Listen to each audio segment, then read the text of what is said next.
నమస్తే, welcome to our channel. నేను ఆదిత్య.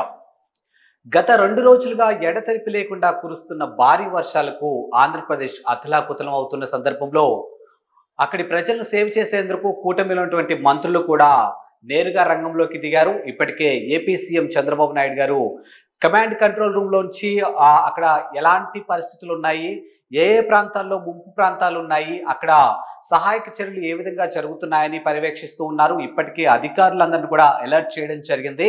ఇకపోతే కూటమిలో ఉన్నటువంటి మంత్రులు పొంగూరి నారాయణ అవ్వచ్చు, లేకపోతే లోకేష్ అవ్వచ్చు, ఏపీ హోమ్ మినిస్టర్ అనిత అవ్వచ్చు, ఇలా ప్రతి ఒక్కరు కూడా, నాదెండ్ల మనోహర్, ఇలా ప్రతి ఒక్కరు కూడా నేరుగా ఎక్కడైతే వరద ప్రాంతాలు కానీ ముంపు ప్రాంతాలు కానీ ఏవైతే ఉన్నాయో అక్కడి ప్రజల దగ్గరకు వెళ్ళి వారికి అందుతున్నటువంటి సహాయ చర్యలు దగ్గరుండి చూస్తూ ఉన్నారు. అండ్ సాధ్యమైనంత వరకు ప్రజలని ముంపు ప్రాంతాల నుంచి తరలిస్తూ ఉన్నారు. సో మరి గత 2 రోజులుగా కురుస్తున్న ఎడతెరిపి లేకుండా కురుస్తున్న భారీ వర్షాలకు అతలాకుతలమవుతున్నటువంటి ఏపీ పరిస్థితి ఈ విధంగా ఉంటే, మరోవైపు వైఎస్ఆర్సీపీకి సంబంధించినటువంటి సోషల్ మీడియా మాత్రం కరకట్ట పక్కనటువంటి ఏపీ సీఎం చంద్రబాబు నాయుడు యొక్క ఇల్లు మునిగిపోతుందంటూ ఫేక్ ప్రచారాలు అయితే చేస్తున్నట్టు కథనాలు అయితే మనకి ఇక్కడ కనిపిస్తున్నాయి. ఒకసారి ఇక్కడ మనం స్క్రీన్ మీద చూసినట్టయితే వైఎస్ఆర్సీపీ వైఎస్ జగన్ ఫర్ 2029 కి సంబంధించినటువంటి సోషల్ మీడియా ప్లాట్ఫామ్ లో వస్తున్నటువంటి మెసేజ్ చూసినట్టయితే, సీఎం చంద్రబాబు ఇంటికి వరద ముప్పు, ఇక ఏ క్షణంలోనైనా ఇంట్లోకి వరద చేరే అవకాశం, కృష్ణానదికి భారీగా వస్తున్న వరదతో ప్రమాదంలో చంద్రబాబు ఇల్లు. సో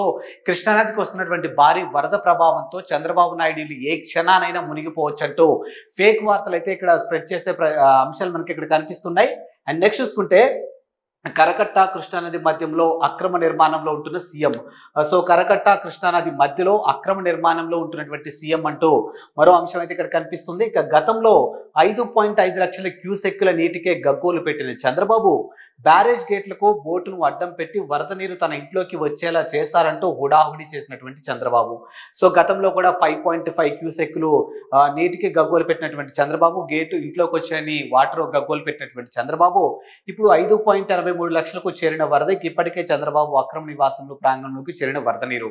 అంటే దాదాపుగా చంద్రబాబు నాయుడు కరకట్ట దగ్గర ఉన్నటువంటి అక్రమ నిర్మాణంలో అక్రమ ఆస్తుల్లో అక్రమ నిర్మాణం కట్టి తన ఇల్లు ఏర్పాటు చేసుకున్నట్టయితే వార్త ఫేక్ ప్రచారం అయితే ఇక్కడ స్ప్రెడ్ చేస్తూ ఉన్నారు.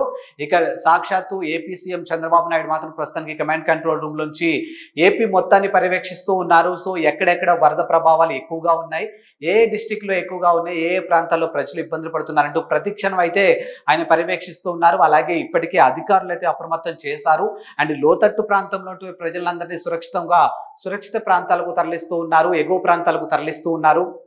ఇక నేరుగా కూటమికి సంబంధించిన మంత్రులే రంగంలోకి దిగి ప్రతి ఒక్క అధికారిని కూడా అలర్ట్ చేసి ప్రజలకు ఎలాంటి ఇబ్బందులు కలగకుండా తాగునీరు కానీ, తినడానికి తిండి కానీ, ఇలా ఏ ఒక్క అంశంలో కూడా ప్రజలు ఇబ్బంది పడకుండా ఎప్పటికప్పుడు పర్యవేక్షిస్తూ ఉన్నారు. అధికారులకి అటు ప్రజాప్రతినిధులు అయితే ఎప్పటికీ ప్రజలకు అందుబాటులోనే ఉంటున్నారు.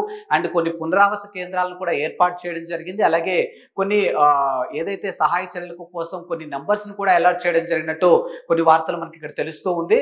సో మరి ఈ వరద ప్రభావం ఇప్పుడప్పుడే తగ్గేలా లేదు. అండ్ రానున్న 2 రోజుల్లో కూడా ఈ వరద ప్రభావాలు, అంటే ఈ వర్షం ఇలాగే కంటిన్యూ అయ్యే ఛాన్సెస్ అయితే ఎక్కువగా కనిపిస్తుంది. కాబట్టి ఇప్పటికే లోతట్టు ప్రాంతాల్లో ఉన్నటువంటి ప్రజలందరినీ అలర్ట్ చేయడం జరిగింది. అండ్ నిత్యం అధికారులు కూడా ప్రజలకి అందుబాటులోనే ఉన్నట్టు తెలుస్తుంది. కాబట్టి సో ప్రజలు కాస్త అప్రమత్తంగా ఉండాలి.